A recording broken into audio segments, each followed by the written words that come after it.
E me parece que dentre todos os direitos individuais que nós examinamos nesta tarde, a liberdade religiosa é o que de modo mais veemente reclama a utilização da teoria dos princípios. É o tempo inteiro diante do quadro problemático de exercício da liberdade religiosa pelo empregado e o exercício da atividade empresarial da empresa pelo empregador. Por esse motivo, eu gostaria de destacar, em primeiro lugar, o seguinte: que essa liberdade de religião, que se associa também ao empregado, que é cidadão, que é pessoa, e sendo pessoa destinatária desses direitos individuais, essa liberdade de religião, ela se expressa na liberdade de crença. A pessoa pode crer no que quiser, mas também a pessoa pode não crer rigorosamente nada.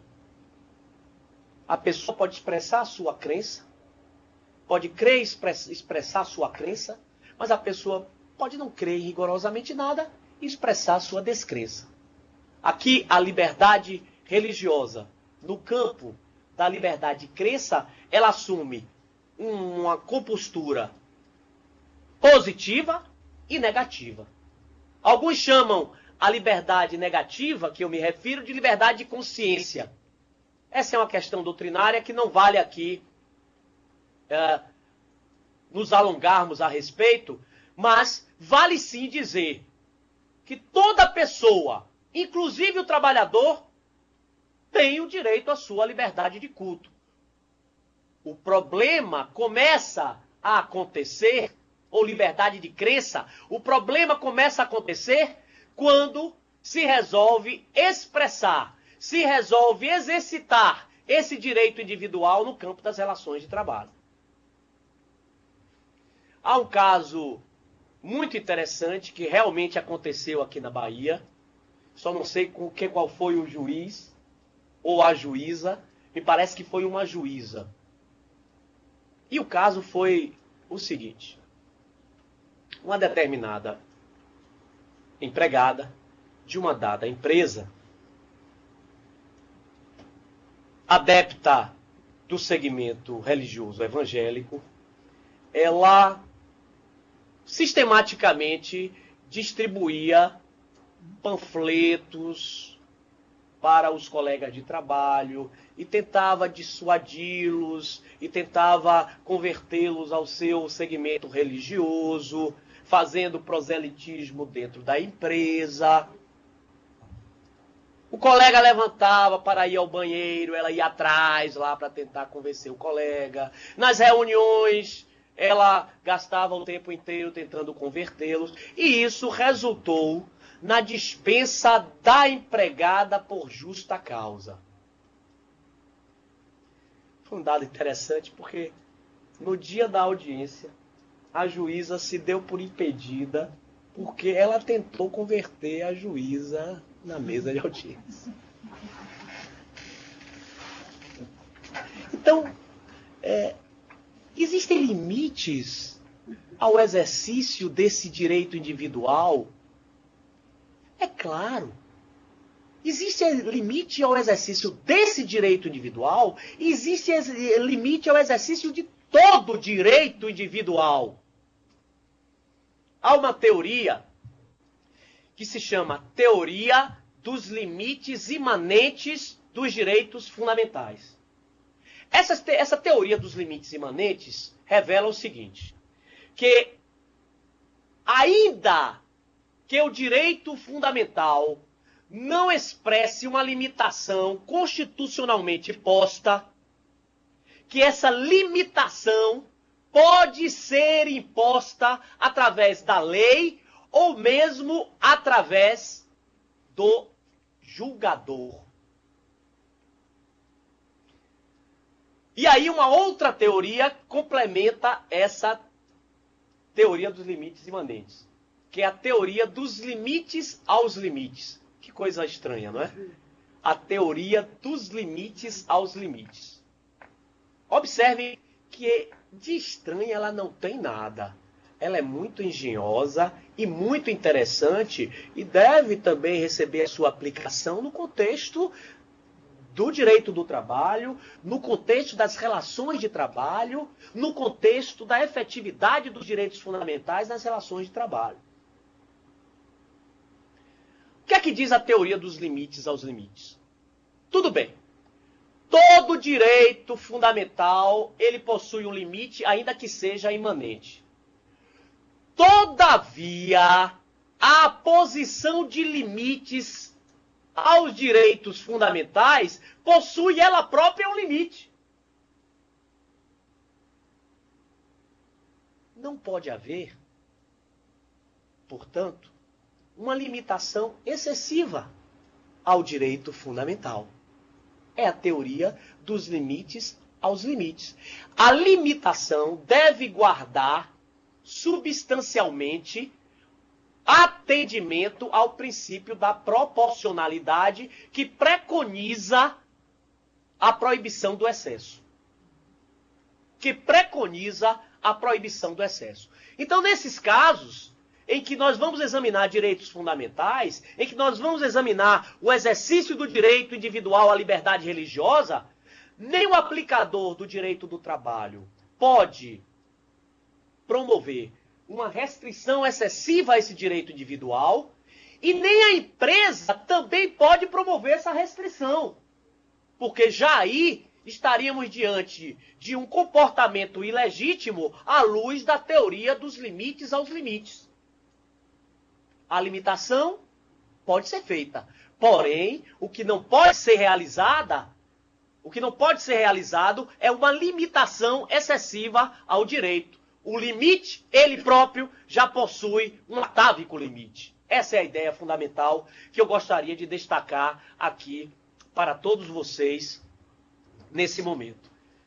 Então eu falei de liberdade religiosa, disse da liberdade de crença, falei da liberdade de culto e há uma liberdade de organização religiosa, que essa eu vou passar ao largo, tendo em vista que não há uma relação direta com o campo das relações de trabalho.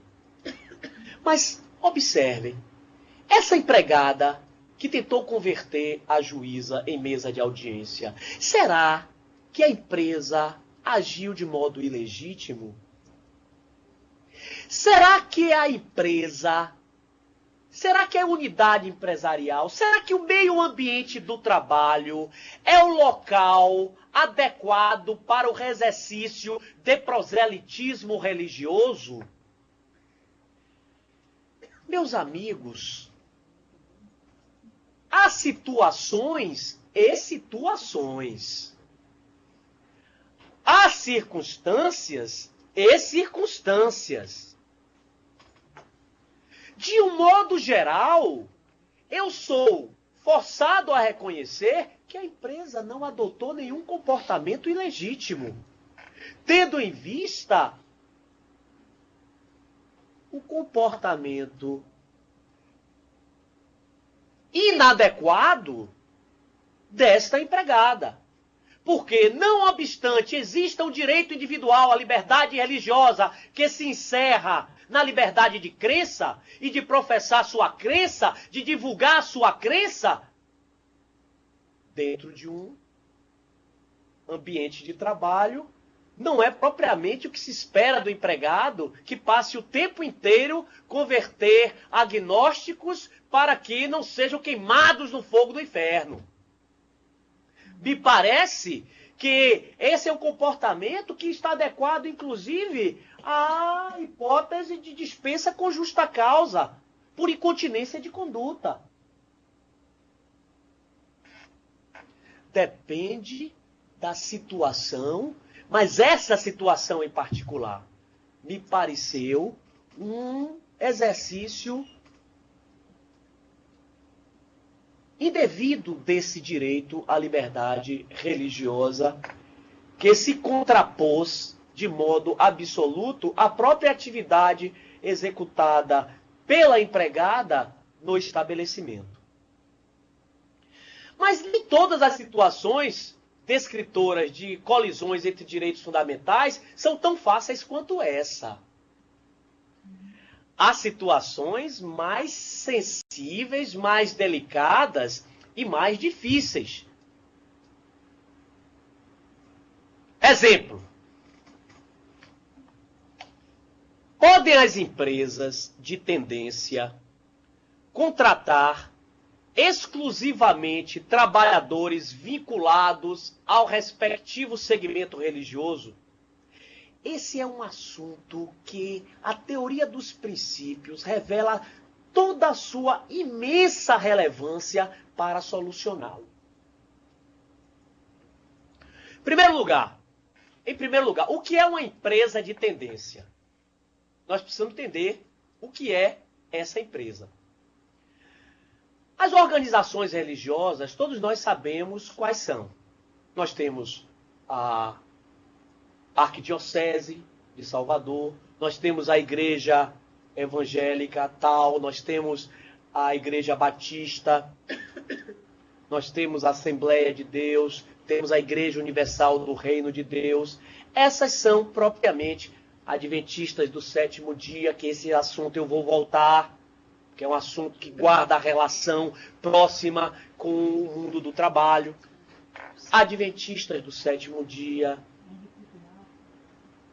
Testemunha de Jeová, enfim, há uma série de segmentos religiosos. Essas são as organizações religiosas. Mas há também as empresas de tendência, ou também chamadas de organização de tendência. Muitas vezes a organização religiosa precisa criar essa empresa para, de modo mais eficaz, disseminar a sua fé. Exemplo, uma escola batista. Exemplo, uma escola católica. Exemplo, uma escola adventista do sétimo dia. Então, nesses casos, nós temos empresas de tendência, porque, embora não sejam organizações religiosas, elas estão cometidas a uma finalidade de natureza religiosa. Livrarias também, editora Rosa. Ótima lembrança. As livrarias também. Eu fiz questão de indicar as escolas, os estabelecimentos de ensino, porque é aqui que a teoria dos princípios deita raízes e nós começamos a resolver o problema à luz do que foi dito no primeiro bloco da nossa videoconferência. Como fica a questão da organização de tendência e a contratação exclusiva de trabalhadores que professem aquela fé? Se é uma escola batista, eu só quero contratar empregados batistas. Meus queridos amigos, minhas queridas amigas, é preciso começar a harmonizar. Se não for possível harmonizar, vamos ponderar interesses. Se eu estou diante de uma organização de tendência,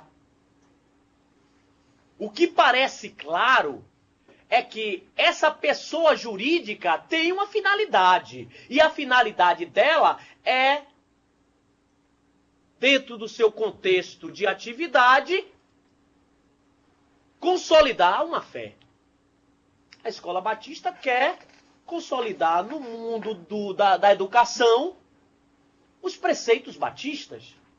A Escola Adventista quer consolidar no mundo da educação os preceitos adventistas.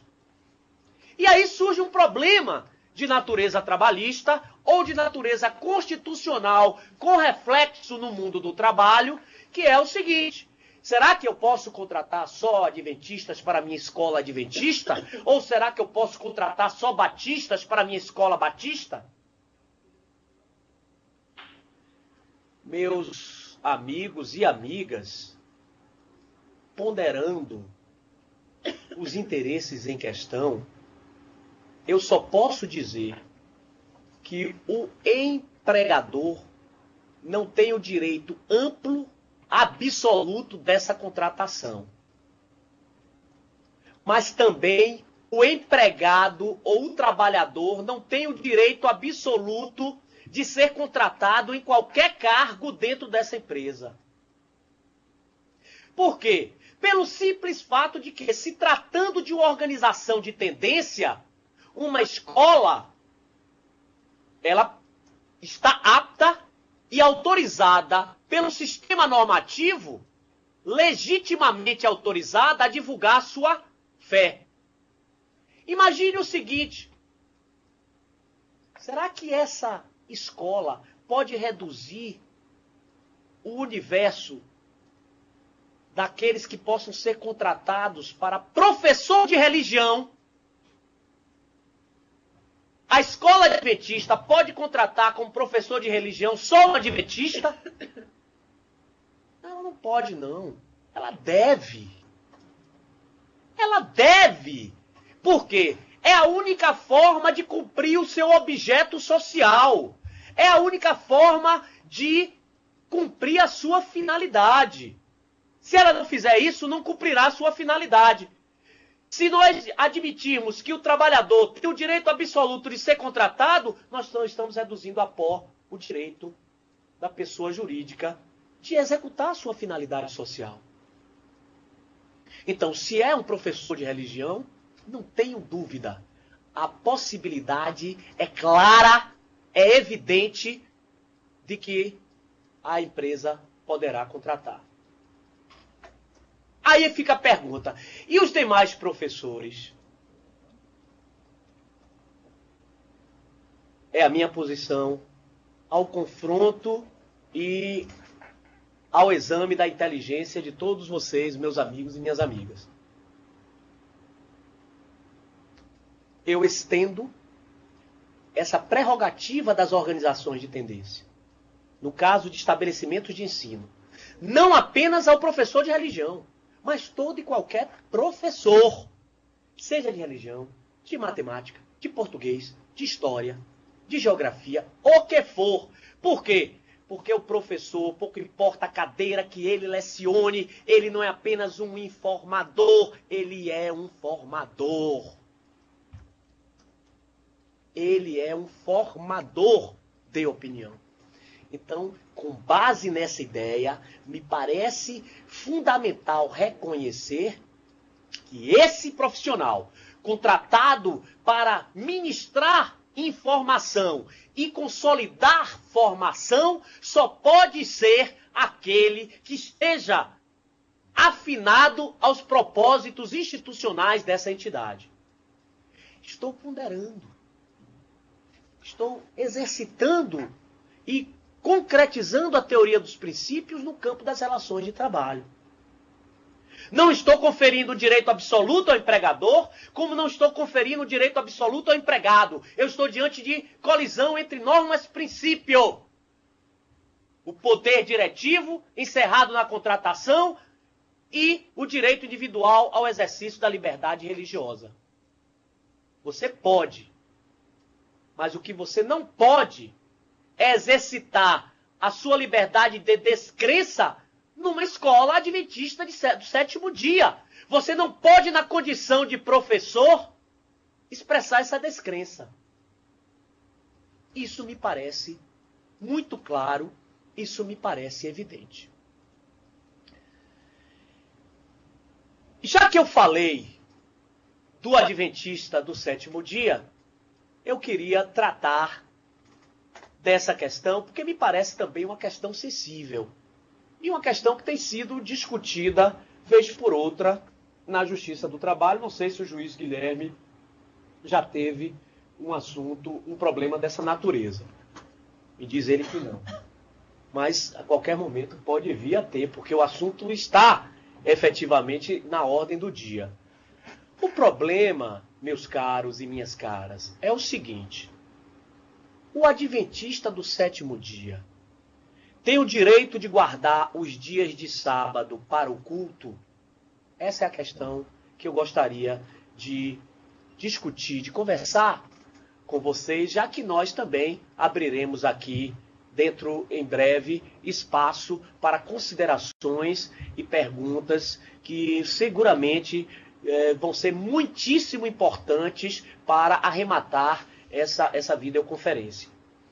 Então, o adventista do sétimo dia tem o direito de guardar os dias de sábado para o culto, porque nós sabemos que o adventista do sétimo dia, ele guarda da sexta-feira às 18 horas até o sábado às 18 horas.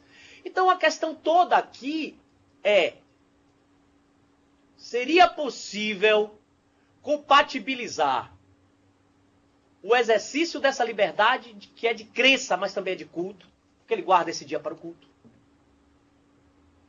Seria possível compatibilizar essa liberdade do empregado com o exercício normal da atividade na empresa? Teoria dos princípios. Não existe uma fórmula perfeita e acabada para dizer, no caso concreto, qual a norma princípio que será mais prevalente. Se é o poder diretivo, se é a atividade da empresa, se é o desenvolvimento natural do negócio, ou se é a liberdade individual, a liberdade religiosa do empregado. São os casos concretos, à luz desses casos concretos, é que nós teremos a possibilidade, também concreta, de solucionar os problemas inerentes à liberdade religiosa do adventista do sétimo dia. Mas eu não posso também deixar de referir casos concretos que acontecem. Como, por exemplo, já aconteceu uma grande empresa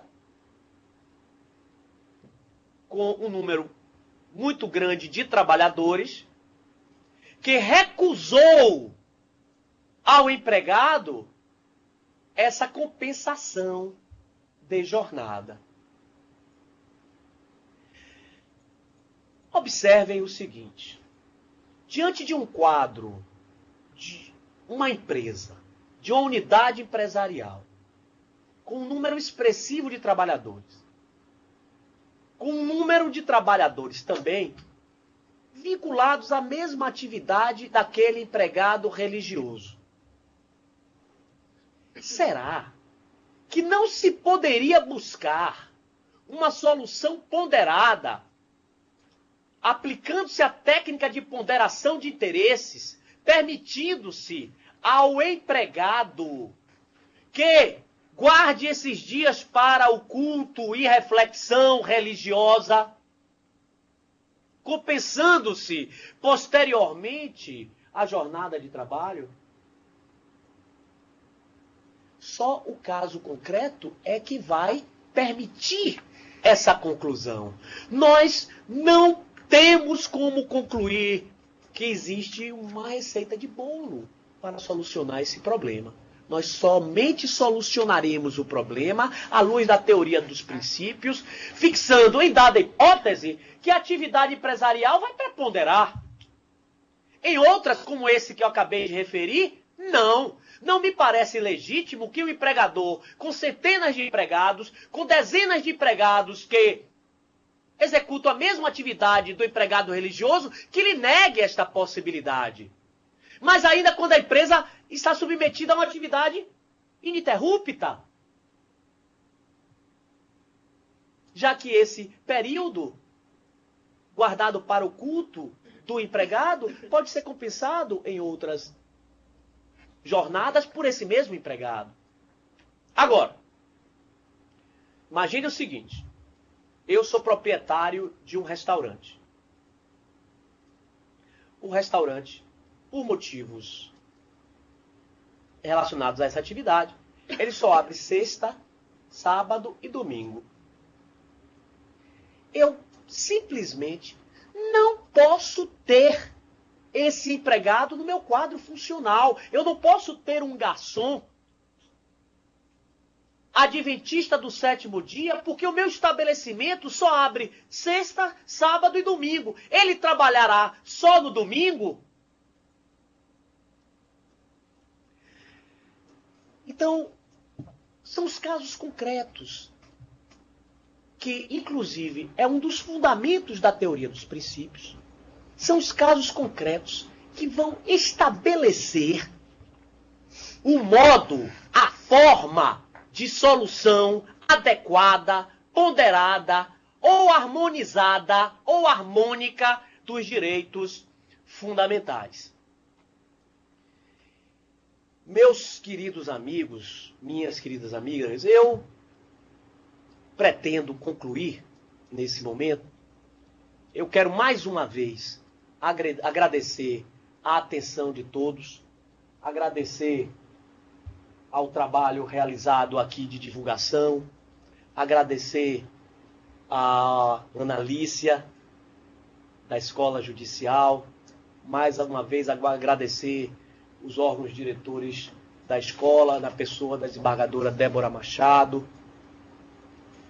agradecer ao juiz Guilherme Ludwig por sua atenciosa presença nesse momento, me colocar à disposição de todos vocês, de todas vocês, para as perguntas, e gostaria apenas de deixar para a reflexão de todos uma passagem de um autor inglês que escreveu um trabalho com o título Sobre a Liberdade. Disse ele: a fatal tendência humana para renunciar ao pensamento a respeito do que há muito não é duvidoso é a causa da metade dos seus erros. Muito obrigado pela atenção de todos.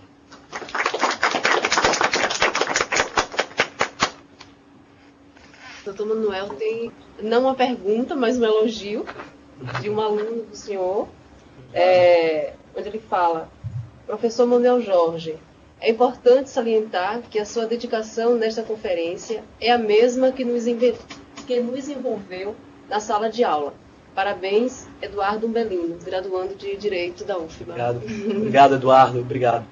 Alguns questionamentos diante de uma conferência tão provocante quanto essa, né, que trata de um tema tão sensível a todos nós operadores de direito, que é justamente se manejar com os princípios dentro dessa nova dinâmica, né, do neoconstitucionalismo, né, a expressão é um pouco gasta, mas um novo paradigma de concepção do direito mesmo, né? Eu estava lembrando há pouco tempo atrás que eu me graduei na década de 90. E durante o curso inteiro de graduação, eu não tive sequer notícia da existência do work de Alexis, né? E toda essa teoria. E assim se passa com boa parte dos operadores do direito, boa parte dos juízes que integram as cúpulas dos tribunais superiores, Supremo Tribunal Federal. E tudo isso é que reclama realmente uma atenção especial com essa discussão. O senhor tratou aqui, professor, da questão da ubiquidade constitucional, do transconstitucionalismo, harmonização versus ponderação, né, diante da doutrina de Canotilho. E, ao tratar da distinção entre regra e princípio, me veio à mente uma questão, que é a questão do princípio da legalidade. Há um tempo atrás eu refletindo um pouco sobre isso. O princípio da legalidade, o que se denomina de princípio da legalidade, vinculação à legalidade. Atender ao princípio da legalidade é um binário. Ou o comportamento do agente, do indivíduo, está conforme a lei, ou não está conforme a lei. É possível, então, atribuir a natureza de princípio? O princípio, eu agradeço o questionamento muito inteligente e próprio do juiz Guilherme. O princípio da legalidade, ele tem uma questão muito interessante a respeito dele. É que todos aqueles que estudam a legalidade dizem que o princípio da legalidade, que está lá na Constituição, naquele dispositivo genérico, artigo 5º, inciso 2º, ninguém será obrigado a fazer ou deixar de fazer alguma coisa senão em virtude de lei. Esse princípio da legalidade, ele é referido como princípio da liberdade matriz.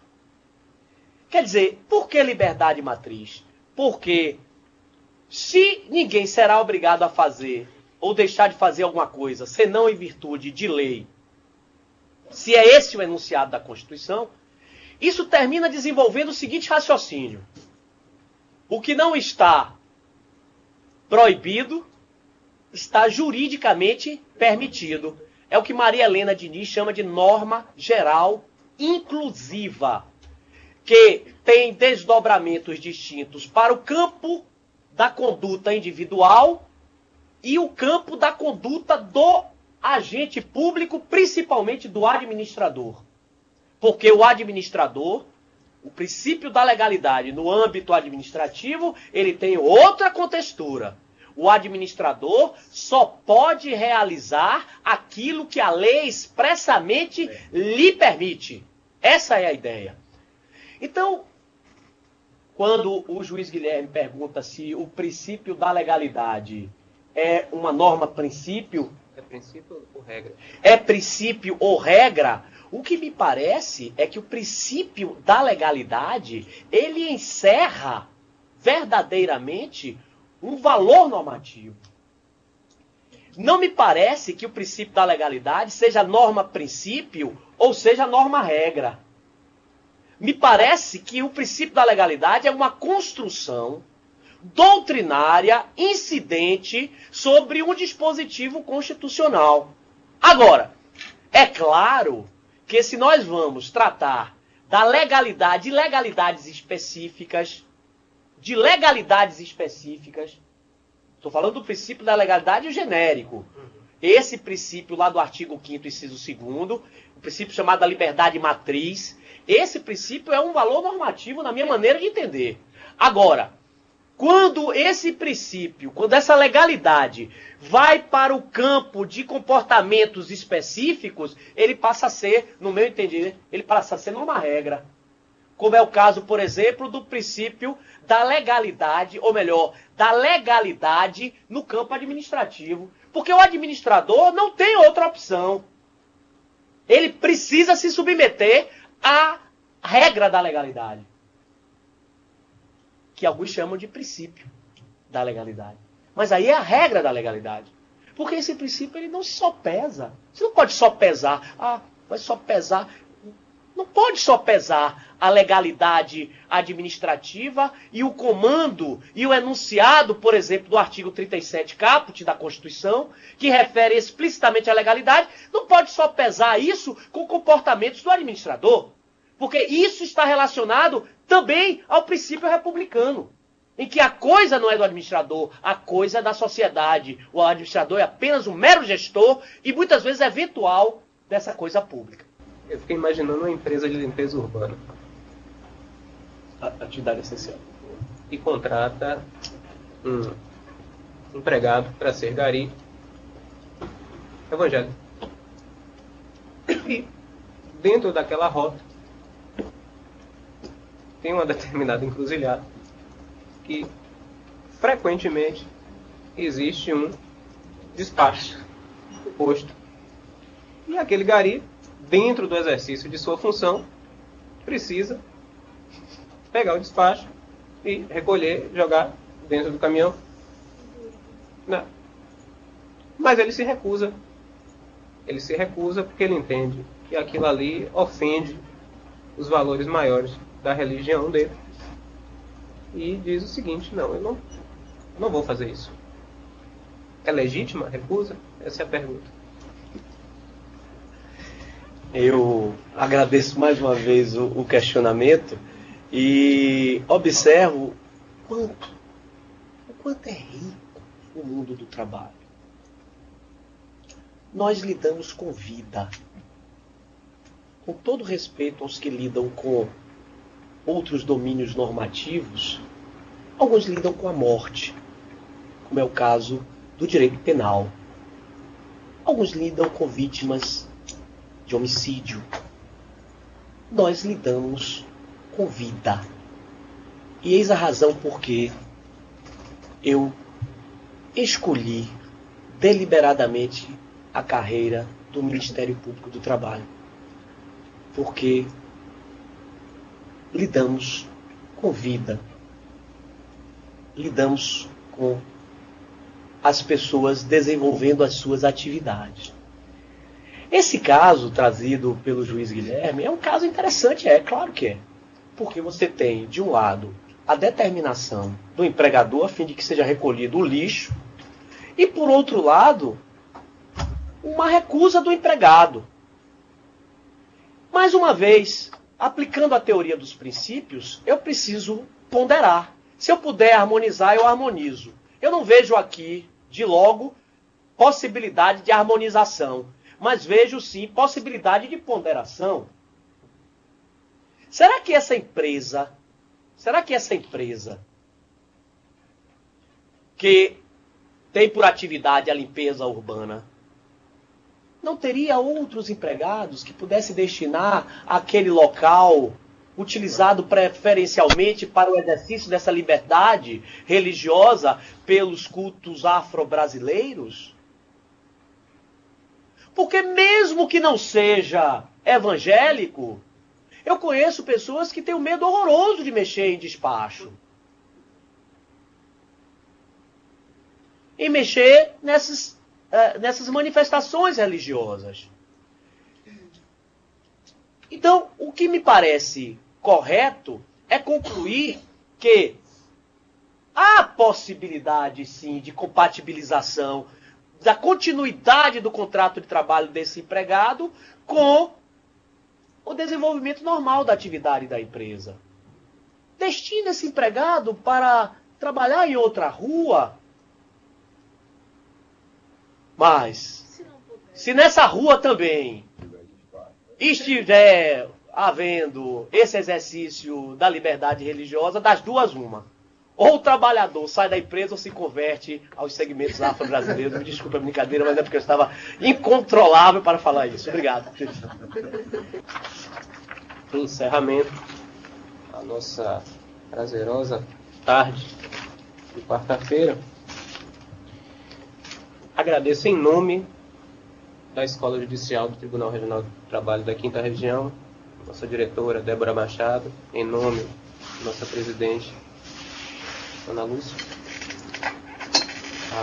a vinda, a disponibilidade do professor Manuel Jorge, e